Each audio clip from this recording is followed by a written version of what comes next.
사랑하는 생명사랑교회 여러분, 지난 일주일 동안 평안하셨습니까? 오늘 예배에 참여하신 여러분 모두를 생명과 평화의 예수 그리스도의 이름으로 환영합니다. 오늘은 부활절 다섯째 주일이고 또 어버이 주일입니다. 여느 때처럼 어버이 주일 행사를 하지는 못하지만 오늘 예배를 마친 뒤에 우리 친교부가 준비한 선물을 제가 우리 생명사랑 어르신들께 따로 챙겨드리도록 하겠습니다. 오늘부터 모이는 예배를 드립니다. 그리고 또 온라인 예배도 병행합니다. 오늘 특별히 저희 교회 방문해 주신 분들은 방문 기록을 남겨주시면 감사하겠습니다. 돌아오는 주일에 수요 기도회, 떼제 기도회, 말씀과 묵상 등 우리 소규모로 모이는 모든 모임은 다시 활동을 재개합니다. 주보를 참조하시고 이따 알림과 사김 시간을 또 참조하셔서 참석해 주시기 바랍니다. 이제 마음을 모으고 하나님께 예배하겠습니다. 세 번의 징 울림과 함께 성부, 성자, 성령의 은총이 우리들 가운데 함께할 것입니다.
할렐루야. 하늘에서 주님을 찬양하여라. 높은 곳에서 주님을 찬양하여라. 모두 주님의 이름을 찬양하여라. 그 이름만이 홀로 높다. 그 위엄이 땅과 하늘에 가득하다. 주님이 그의 백성을 강하게 하셨으니 찬양은 주님의 모든 성도들과 주님을 가까이 모시는 백성들과 이스라엘 백성이 마땅히 드려야 할 일이다. 할렐루야.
네 부모를 공경하여라.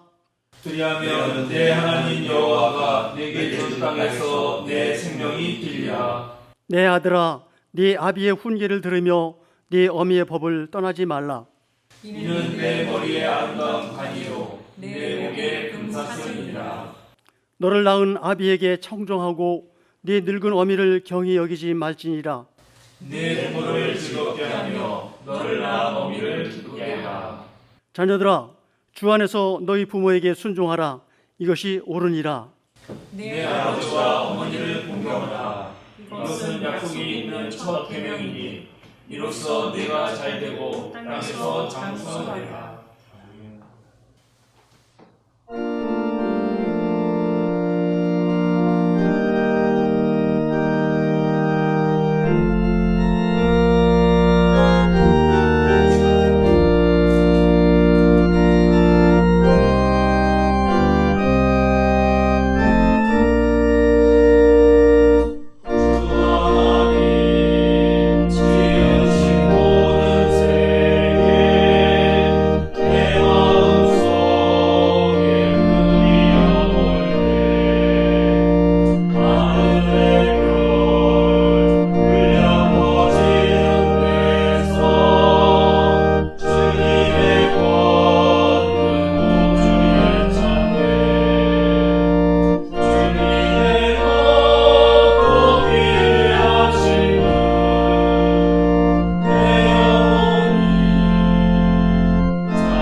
사랑과 은혜의 하나님, 불러 세우신 백성들이 주님께 예배합니다. 각자 삶의 자리에서 영과 진리로 드리는 우리의 예배를 받아주시고 주님 홀로 영광을 받으소서. 긴 가문 마른 땅을 촉촉이 적셔주는 봄비처럼 거룩한 주일 아침 주님의 사랑으로 우리의 지친 삶을 적셔 주소서. 주님 앞에서 겸손하게 두 손을 모으는 이 시간, 꽃잎마다 숨어있는 봄 기운을 느끼며 지난날의 답답함과 불안함, 걱정과 원망들이 사라지게 하시고 온전히 따스한 주님의 은총이 가득한 시간이 되게 하여 주소서. 말씀을 통해서 우리 가슴으로 찾아오시는 주님, 지혜가 필요한 이 시대에 우리들이 어둠 속을 헤매지 않도록 우리 영혼의 등불이 되어 주소서. 우리가 주님의 법도를 성실하게 지켜나갈 때 근심도 소중하고 가난도 오히려 사랑스러워 순결한 마음, 흔들림이 없을 줄 믿습니다. 믿음의 선배들이 겪었던 고난이 단련된 인격이 되어 희망을 낳았듯이 어려움 가운데서도 주님의 약속을 굳게 간직하게 하시고 삶에서 미소를 잃지 않는 넉넉함 또한 허락하여 주소서.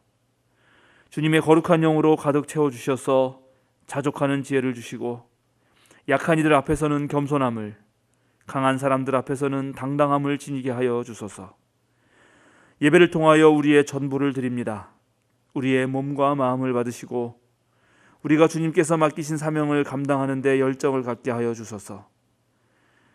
사랑을 담아 아름답고 정확하게 말하게 하시고 겸손하게 헌신하며 또 사랑으로 섬기는 사역을 통해 세상 사람들이 하나님을 높이고 찬양하게 하여 주소서. 때때로 한 믿음의 공동체에서조차 풀어낼 수 없는 가슴 아픈 사연들을 가지고 주님 앞에 머리 숙인 이들이 있습니다. 주님의 손길로 어루만져 주소서. 아픈 몸으로 병상에서 주의를 맞는 교우들을 살펴주소서. 육신의 약함이 오히려 영혼을 살찌고 강하게 하는 속뜻 깊은 체험이 되게 하여 주소서. 어제나 오늘 그리고 내일 한결같이 우리의 주님이 되시는 예수 그리스도의 이름으로 기도드립니다. 아멘.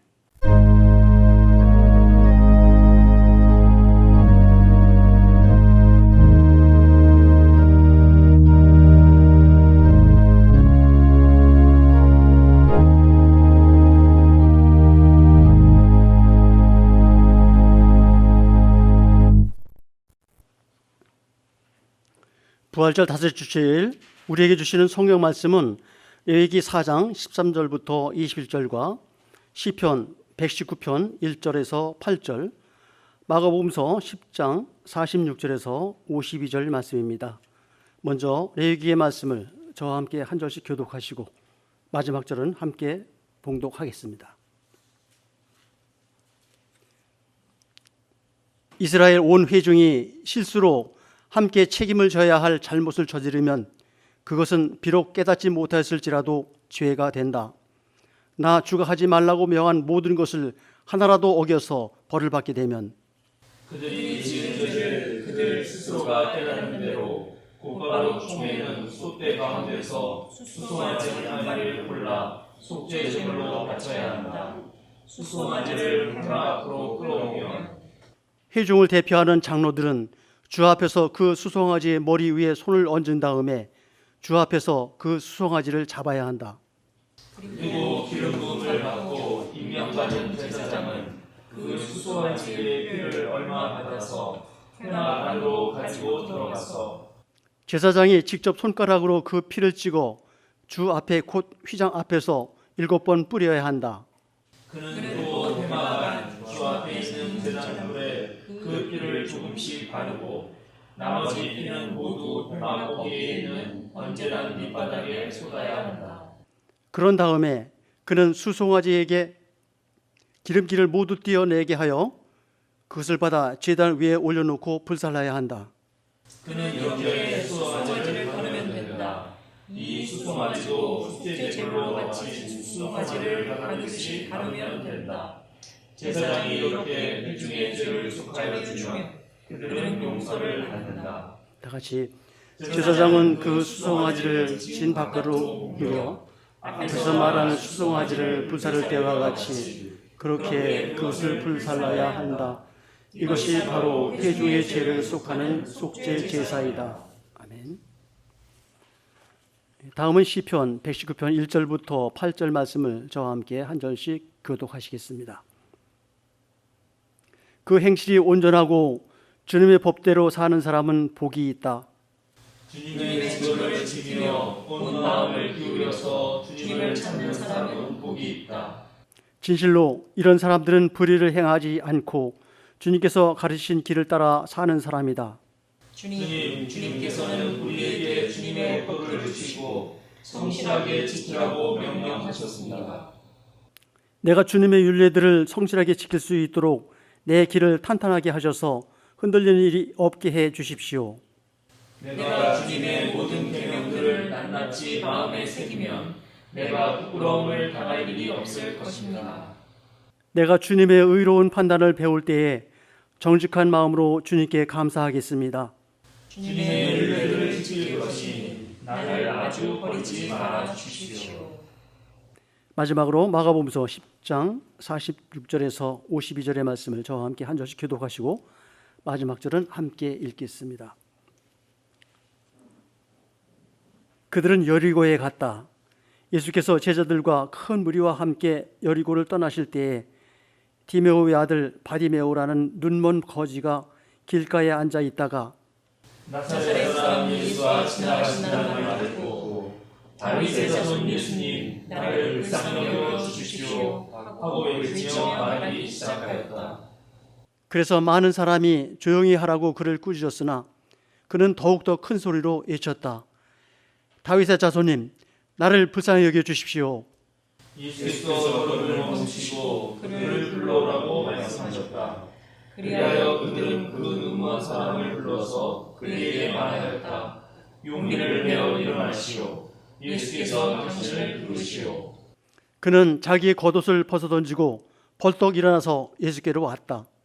예수께서 그에게 말씀하셨다. 내가 너에게 무엇을 하여 주기를 바라느냐.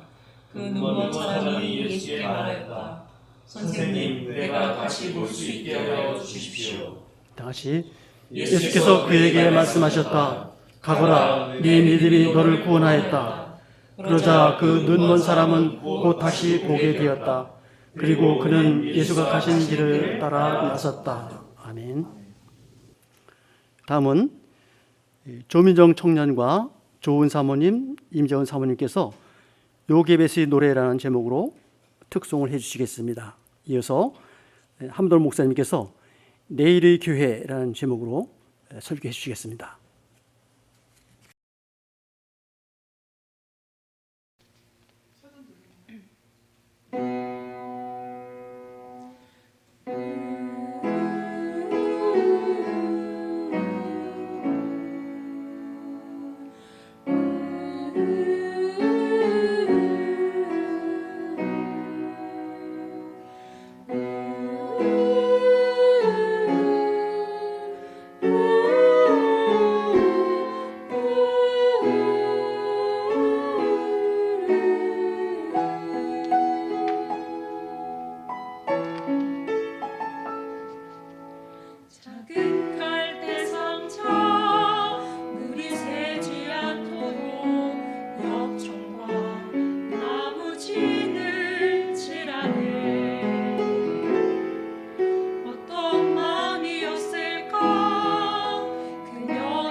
우리 노예 한빛교회의 홍승원 목사님께서 교인들에게 저처럼 일주일에 한 번씩 목회 서신을 쓰시는데요.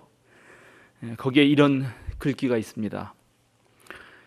세상에서 제일 맛있고 영양가 높은 반찬이 얼굴 반찬이라고 하는데 매주 반갑게 만나던 그 얼굴들을 보지 못하니 기운이 떨어지고 마음이 헛헛한 것 당연한 것이겠죠.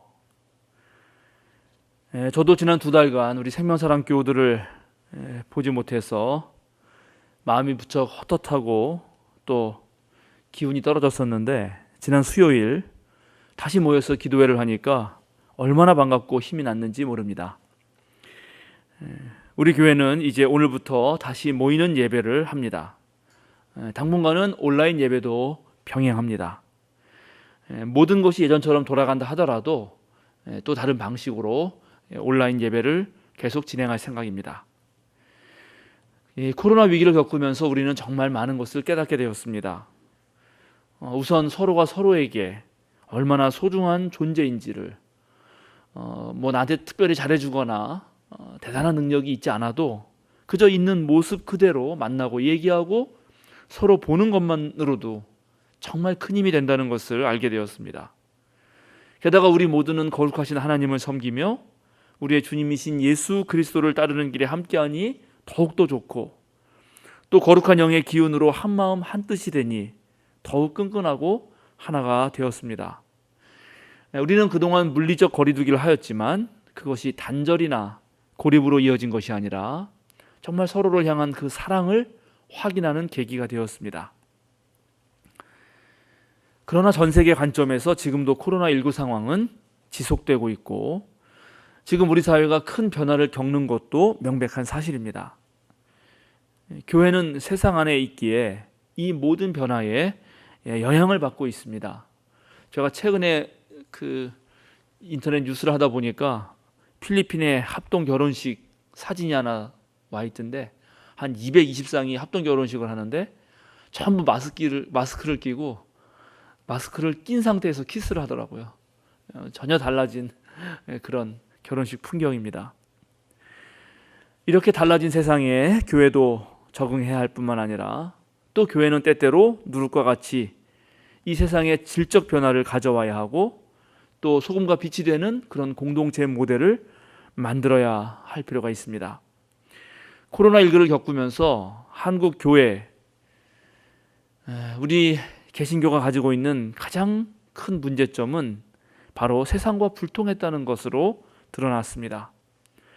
그동안은 세상을 죄악 가득한 곳으로 생각하고 교회를 구원의 방주로 여기는 그런 생각이 있었고 거기에 머물러 있었습니다. 그러다 보니까 세상이 어떻게 변하는지 또 변화하는 세상에서 교회가 어떤 역할을 해야 되는지 매우 소홀했습니다.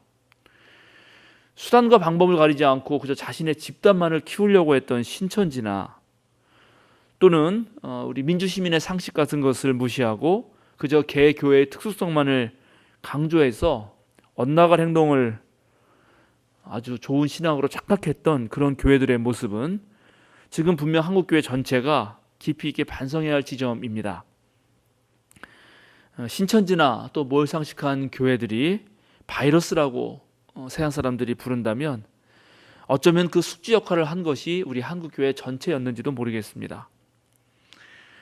오늘은 제가 코로나19로 지난 2-3달간 벌어진 이런 초유의 사태에 대해서 우리 생명사랑교회를 비롯해 또 한국교회가 어떻게 대처하면 좋은지 좀 종합적으로 여러분과 얘기를 나눠보고 싶습니다.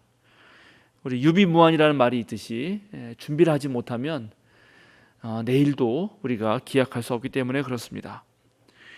우리 모두가 함께 다시 한번 다 모일 수 있다면 전교인 토론회라도 한번 해야 되지 않을까 그런 생각이 들 정도입니다. 여러분은 어떨지 모르지만 사실 저는 지금의 상황을 무척 엄중하게 생각하고 있습니다. 그래서 제가 지난 수요일에 수요사경회 뿐만 아니라 카이로스라고 하는 유튜브 그런 채널에도 나가서 코로나 이후에 우리가 무엇을 준비해야 되는지 한국교회가 한참 같이 패널들과 얘기를 나누었습니다. 나중에 최종 편집본이 나오면 또 전교인 카톡방을 통해서 여러분에게 공유해 드릴까 합니다. 코로나19를 통해서 세계 인류 전체가 깨달은 것 하나는 가장 확실한 것인데 과거로 돌아갈 수 없다는 것입니다. 그러니까 지금까지 생태계를 파괴하면서 일구어온 그런 물질 문명의 추구는 더 이상은 불가능합니다. 지구화, 도시화, 금융화에 기반한 소비 자본주의 중심의 그런 경제, 또 그런 중심의 사회 건설은 일시에 인류에게 엄청난 고통을 준다고 하는 사실을 이번에 알게 되었습니다. 앞으로 이제 인간은 사람만이 아니라 지구 생명체 전체와 어떻게 함께 살 것인가를 고민해야 합니다. 모든 산업 분야가 그래야 되고 또 우리들의 삶의 방식도 전면적으로 바꾸어야 합니다. 사실 생태계 파괴의 문제는 어제 오늘의 문제가 아니었는데 이게 앞으로는 더 이상 미룰 수 없는 문제가 되어버린 것입니다. 이런 상황에서 교회는 이제 기존의 구원 중심의 신앙에서 창조 중심의 신앙으로 바뀌어야 합니다. 그러니까 지난 100여 년 동안 우리 한국 개신교는 특별히 선교와 전도를 할 때 예수 믿고 구원받아야 천국에 간다 이렇게 가르쳤고 또 그렇게 열심히 설교하고 또 전도해 왔습니다. 죄와 믿음을 강조하면서 이제 내세 중심적인 나중에 하나님 나라에 가려면 지금 여기서 예수 믿어야 됩니다라고 말했던 것이죠. 그러나 앞으로는 그런 내세 중심적 신앙에서 벗어나서 지금 당장 사는 문제, 이 현실의 문제에 좀 더 관심을 가져야 합니다. 당장 마스크를 써야 하고요. 숨쉬기조차 불편한 일들이 지금 일상이 되고 있기 때문에 그렇습니다. 하나님께서 첫 사람들을 에덴에 두시고 모든 생명체를 돌보라고 했던 그 명령을 우리는 이제 훨씬 더 주의 깊게 들어야 하는 것입니다. 기존에 우리가 알고 있던 구원 신앙이 궁극적으로는 나의 구원만을 위한 것이었다면 이제 창조 신앙의 강조는 모든 생명체를 함께 돌보자는 것입니다. 모두를 위해 헌신하는 그 종교인의 본연의 모습이 드러나야 한다는 것입니다. 정말 지구를 위한 녹색 발걸음을 한 걸음 내디뎌야 합니다. 우리가 왜 탄소 발자국이라고 하죠.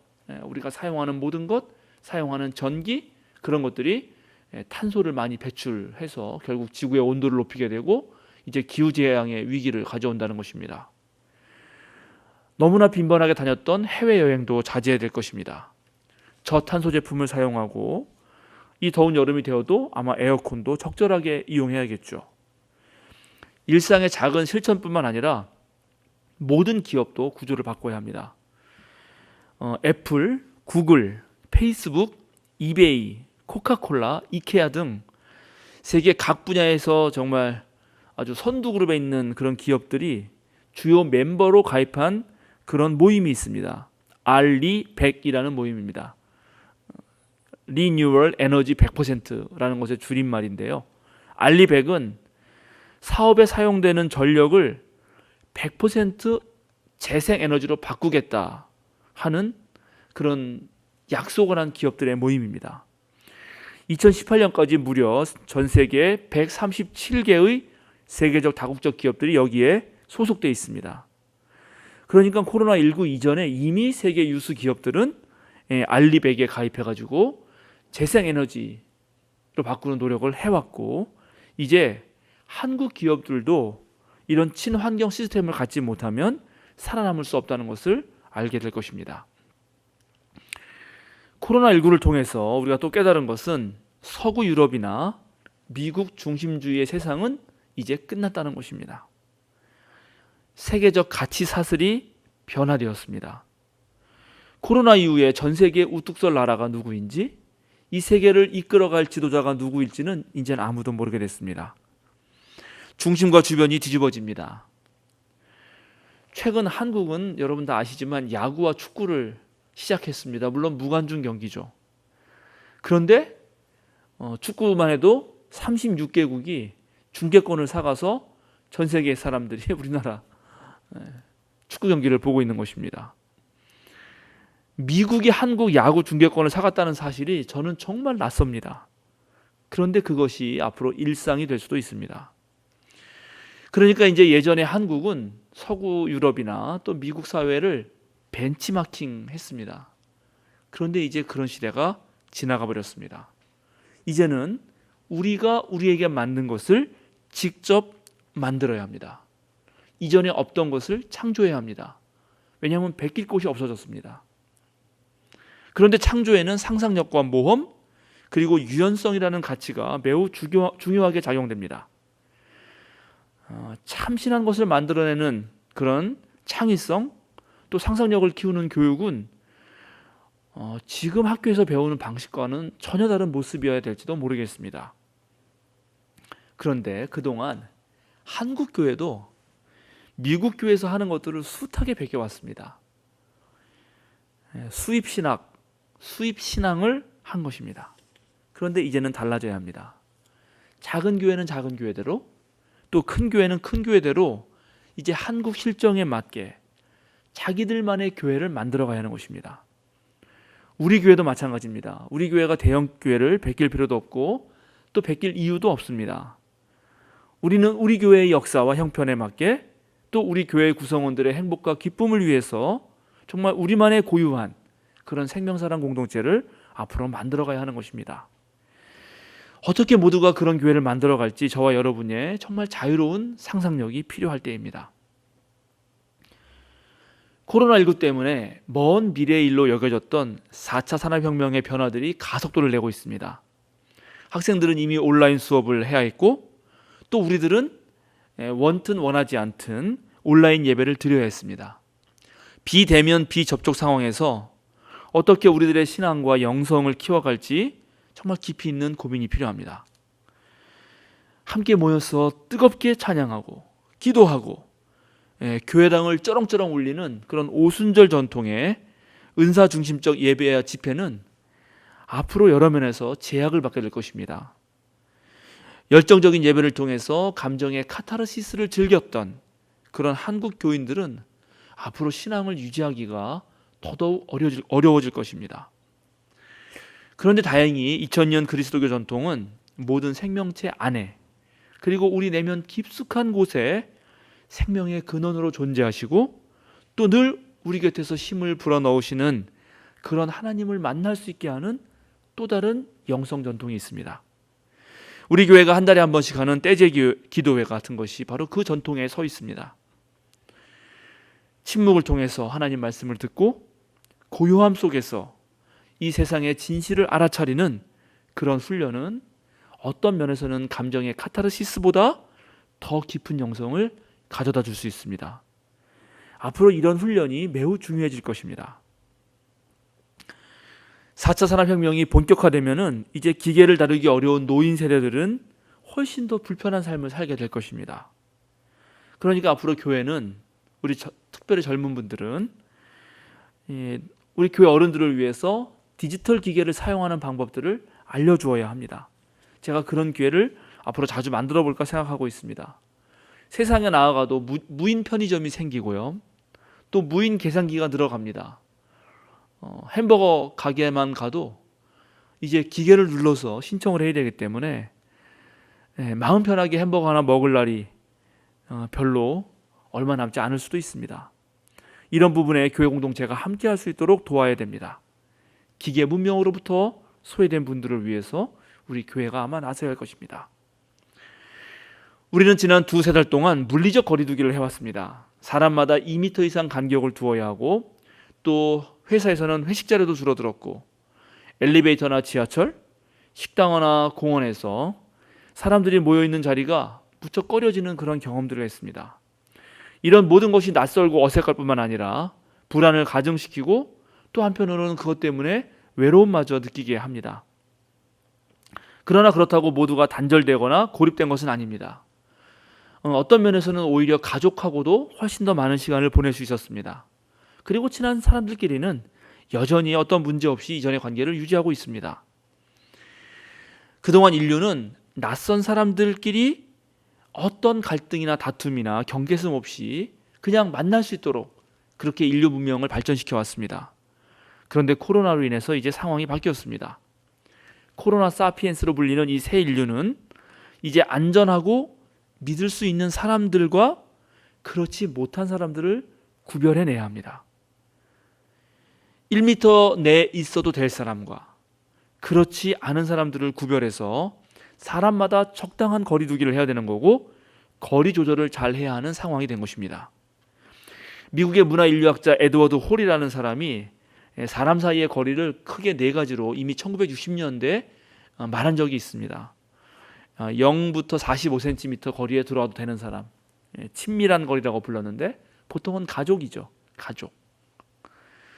그 다음에 개인적 거리라 그래서 46cm에서 120cm. 아마 친한 친구들, 직장 동료 정도가 될 수 있겠습니다. 그리고 그 사람이 이제 1.2m부터 3.6m까지의 거리를 사회적 거리라고 불렀습니다. 그래서 우리가 사회적 거리두기란 말을 한 거죠.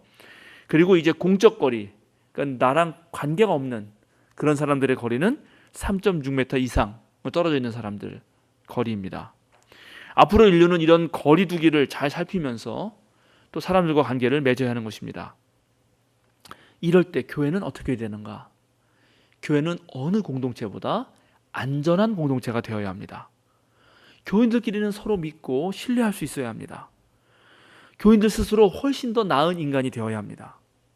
우리 입에서 나오는 말들을 조심하고 같은 교인들을 대할 때도 무례하지 않게 서로 존중하면서 대할 줄 알아야 합니다.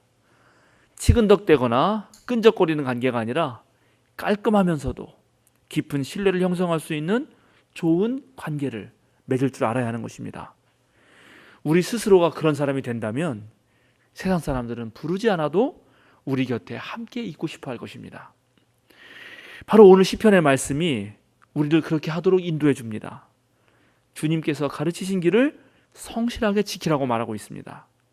주님의 모든 계명들을 낱낱이 마음에 새기면 너희가 부끄러움 당할 일이 없을 것이다 라고 말합니다. 그렇습니다. 여러분 정말 하나님의 뜻을 아주 고스란히 담고 있는 그 성경을 제대로 배워야 합니다. 꼼꼼히 자세하게 읽으면서 목사와 신학자들, 전문가들의 도움을 받아서 올바르게 해석해낼 줄 알아야 되고 그 말씀대로 살아가면서 우리 삶에서 진짜 그리스도인으로서의 실력을 보여주어야 하는 것입니다. 요즘은 인터넷 동영상에서도 너무 좋은 내용들이 많이 있습니다. CBS가 하고 있는 잘 믿고 잘 사는 법, 줄여서 잘잘법이라고 하는데요. 거기에 아주 좋은 그런 내용들이 나오고 있습니다. 조미든 목사가 하고 있는 바른 미디어, 그 다음에 이화여대에서 공부하셨던 그 백소영 교수님의 소영한 인문신학, 연세대에서 가르치시고 있는 김학철 교수님의 좋은 예배, 또 뭐 제가 하고 있는 평화나무의 수혜사경회나 카이로스 등등 내용도 좋고 깊이 있는 그런 신학 강좌들이 많이 있습니다. 얼마든지 우리가 그것을 찾아서 구독을 눌러놓고 꾸준히 볼 수 있는 것입니다.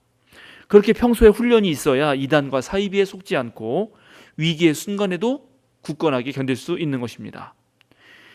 지혜를 하루아침에 얻을 수는 없습니다. 신뢰 마찬가지입니다.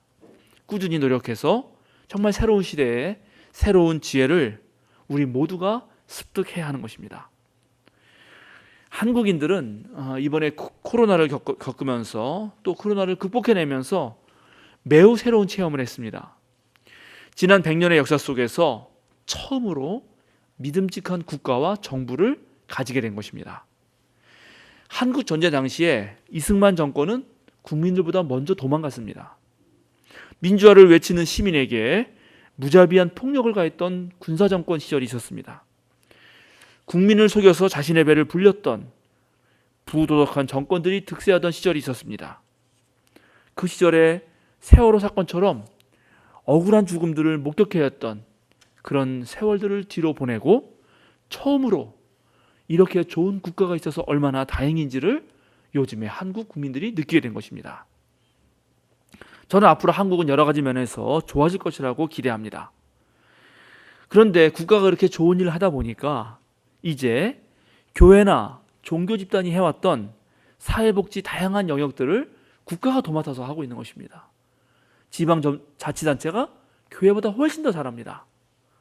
뿐만이 아닙니다. TV 드라마, 영화, 온갖 엔터테인먼트 산업들이 우리 일반인들에게 훨씬 더 많은 기쁨과 재미와 즐거움을 줍니다. 사회가 좋아지면 좋아질수록 이제 더 이상 교회나 성당은 텅텅 비어갔던 그런 서구 유럽의 전철을 우리 사회도 밟게 될 것입니다. 그럴 때 한국 교회는 무엇을 해야 할까요? 그런데 바로 그때야말로 종교가 종교 본연의 힘을 발휘할 수 있습니다. 종교야말로 이 세상이 줄 수 없는 깊이 있는 삶의 의미를 말할 수 있기 때문입니다. 구제와 봉사, 어려운 일을 돕는 일도 매우 중요하지만 이제 그런 것들을 국가와 정부가 한다면 우리는 정말 모든 사람들이 질문하고 있는 그런 궁극적인 삶의 의미에 대해서 답을 해주어야 합니다. 또 국가가 아무리 잘해도 언제나 사각지대가 있기 때문에 그때 교회는 더 어렵고 더 힘들고 더 소외된 사람들을 찾아가야 합니다. 그 일은 매우 수고스럽고 또 자기 희생해야 되고 헌신이 필요합니다. 그런데 어떤 보상도 바라지 않고 그런 일들을 아주 기쁜 마음으로 할 수 있는 그런 사람들은 하나님과 깊은 관계를 맺어서 자신의 내면으로부터 사랑과 은혜의 생수가 넘치는 이들이어야 합니다. 그래서 이제 앞으로 교회는 더 깊은 진리를 깨우치고 그것을 삶에서 녹여내는 일에 집중해야 합니다. 교인의 존재와 교인의 행위에서 그 품어나오는 내공과 품격이 세상 사람들과는 남달라야 한다는 것입니다. 오늘 마가복음서의 주인공은 여리고의 눈먼 사람이자 거지인 바디메오입니다. 여기 눈이 멀었다 하는 것은 육체적 한계를 나타냄과 동시에 정신적인 무지를 뜻합니다. 거지라는 것은 남에게 빌어먹고 산다는 말이죠. 그러니까 주체적인 삶이 불가능하다는 것입니다. 누구나 인간은 건강한 몸과 올바른 정신으로 자신의 삶을 스스로 가꾸기를 원하고 또 그렇게 살아갈 때 삶의 보람과 행복을 느끼는데 지금 바디메오는 그 어떤 것도 허락되지 않은 상태에 있습니다. 그런데 마침 자신이 구걸하던 그 길로 예수께서 지나가신다는 말을 듣게 됩니다. 평생에 한번 올까 말까 하는 정말 중요한 기회가 찾아온 것입니다. 바디메오는 다급하게 소리를 지릅니다. 다윗의 자손 예수님, 나를 불쌍히 여겨 주십시오. 다윗의 자손이라는 칭호는 이스라엘을 부강하게 만들었던 그 다윗 왕과 같이 모든 억압과 주변 국가에 착취해서 해방을 가져올 그런 메시아적 존재를 상징하는 것으로 바디메오로서는 자기가 알고 있는 최상의 존칭어로 예수님께 외치고 있는 것입니다. 그런데 예수와 함께 가던 많은 사람들이 조용히 하라고 그를 꾸짖습니다. 그렇죠? 존재 가치가 별로 없는 사람들이니까 함부로 대하는 것입니다. 그러나 바디메오는 사느냐 죽느냐 문제입니다. 그래서 계속 소리를 지릅니다. 주변이 자기에게 호의적이지 않은 것은 문제가 되지 않습니다.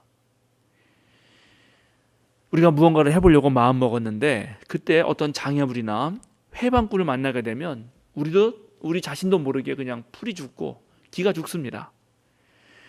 옛날에 실패한 경험이 있다면 더 주눅이 들고 역시 나는 또 안 되는구나 하면서 자포자기하기도 쉽습니다.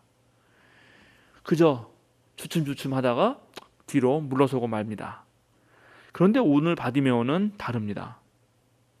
비록 바디메오는 앞을 보지도 못하고 거지 신분이었지만 장애물 앞에서 절대 뒤로 물러나지 않았습니다.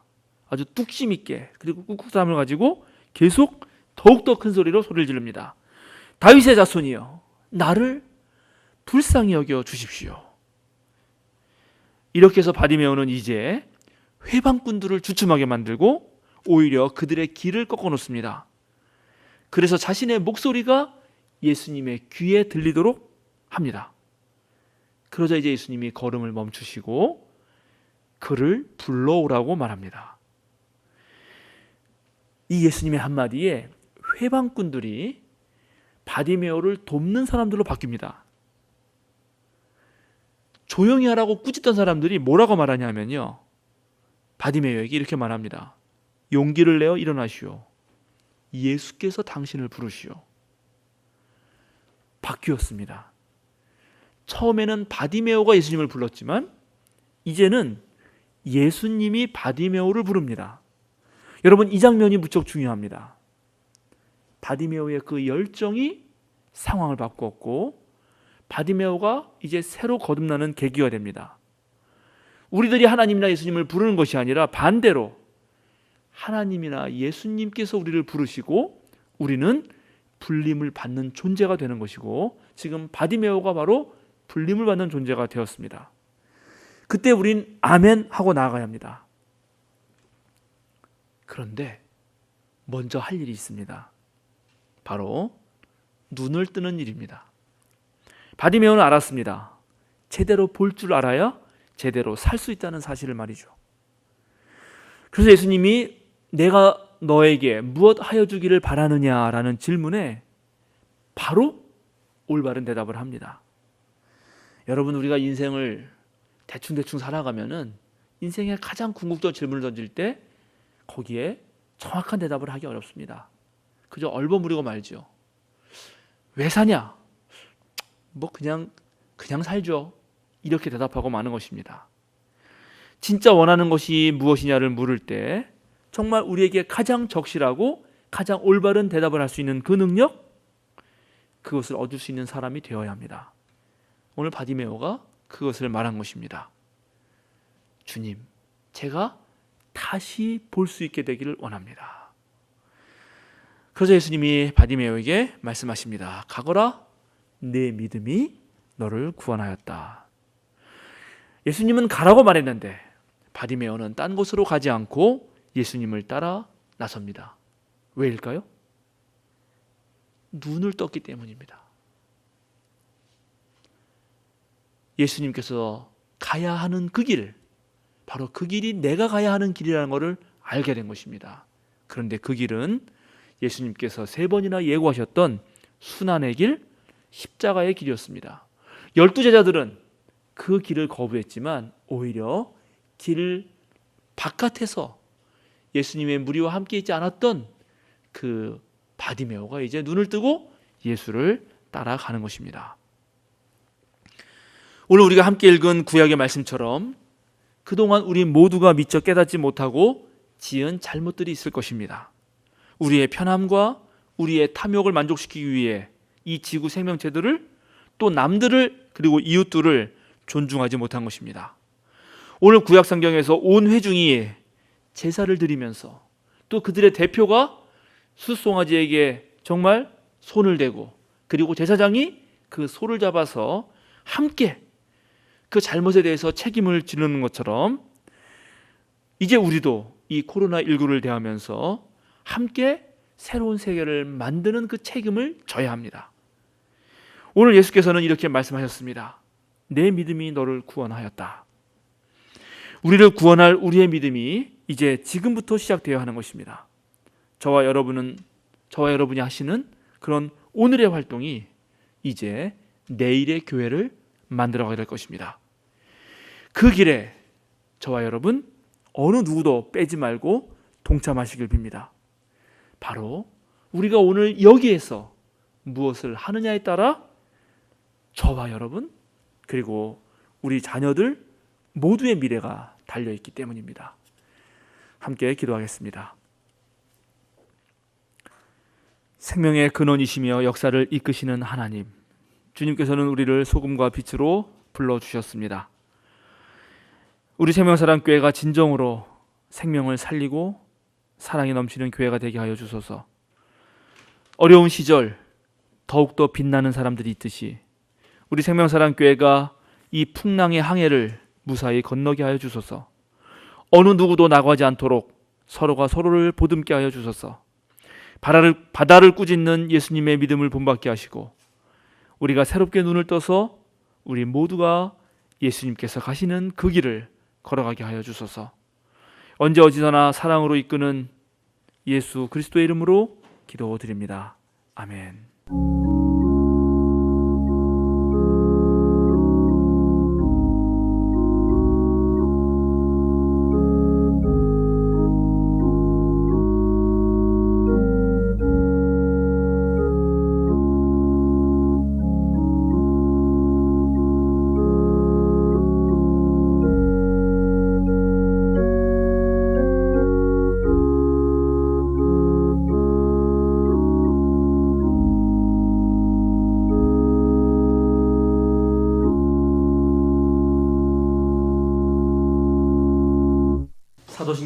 신앙을 고백하시겠습니다. 나는 전능하신 아버지 하나님 천지의 창조주를 믿습니다. 나는 그의 유일하신 아들 우리 주 예수 그리스도를 믿습니다. 그는 성령으로 잉태되어 동정녀 마리아에게서 나시고 본디오 빌라도에게 고난을 받아 십자가에 못 박혀 죽으시고 장사된 지 사흘 만에 죽은 자 가운데서 다시 살아나셨으며 하늘에 오르시어 전능하신 아버지 하나님 우편에 앉아 계시다가 거기로부터 살아있는 자와 죽은 자를 심판하러 오십니다. 나는 성령을 믿으며 거룩한 공교회와 성도의 교제와 죄를 용서받는 것과 몸의 부활과 영생을 믿습니다. 아멘. 함께 찬송 579장 부르겠습니다. 우리 부모님의 사랑을 생각하면서 579장 찬송입니다.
사랑하는 생명사랑교회 여러분, 어깨를 뚝 펴고 똑바로 서십시오.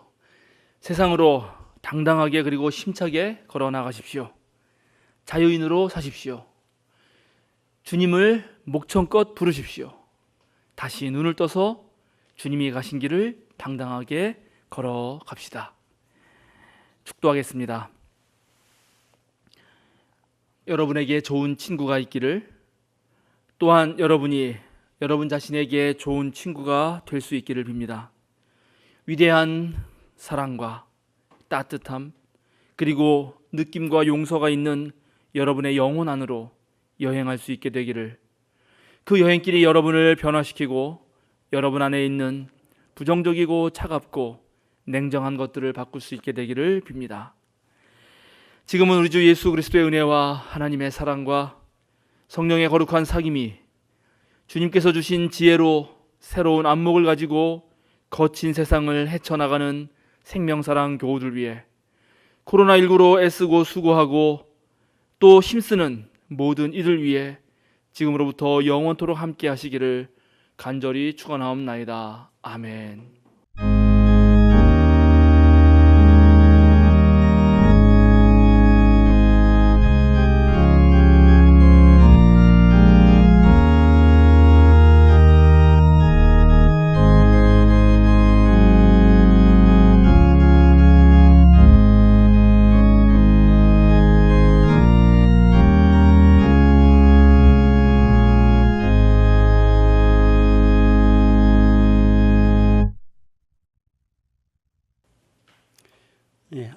알림과 사귐입니다. 오늘은 부활절 다섯째 주일이자 어버이 주일입니다. 코로나19가 안정기로 접어들 때까지 점심 식사와 오후 순서는 없습니다. 교회 출입 시 마스크를 착용해 주시고 손 소독과 체온 확인을 해 주시기 바랍니다. 스티커가 붙어 있는 의자에 착석하시어 1, 2m 적정 거리를 확보해 주시기 바랍니다. 방문하신 분들은 예배당 뒤편에 비치되어 있는 방문 기록부를 꼭 작성해 주시기 바랍니다. 당분간 주일 예배는 1부 오전 10시와 2부 오전 11시 30분에 나눠서 예배합니다. 온라인 예배도 동시에 진행합니다. 전교인 카톡방에 올라오는 투표를 통해서 희망 예배 시간을 알려주시기 바랍니다. 수요 기도회는 교회에 모여서 합니다. 오시지 못하는 분들을 위해서 카톡 라이브로 또 실시간으로 중계합니다. 금요일에는 성서를 보는 눈 강의를 시청해 주시기 바랍니다. 금요일에는 성서를 보는 눈 강의를 시청해 주시기 바랍니다. 14일 목요일 저녁 7시 30분에 예수 알기 모임이 있습니다. 종강 모임으로 예부 장소에서 모입니다. 장소는 주중에 안내하겠습니다. 15일 금요일 저녁 8시에 떼제 기도회를 합니다. 카톡 라이브와 페이스북으로 실시간 중계합니다. 16일 토요일 오전 9시 30분에 한자 교실이 있습니다. 저녁 7시 30분에는 말씀과 묵상이 있습니다. 생명사랑 제자교육 수요일반 심화반은 5월 20일 오전 10시에 첫 모임을 합니다. 감사합니다.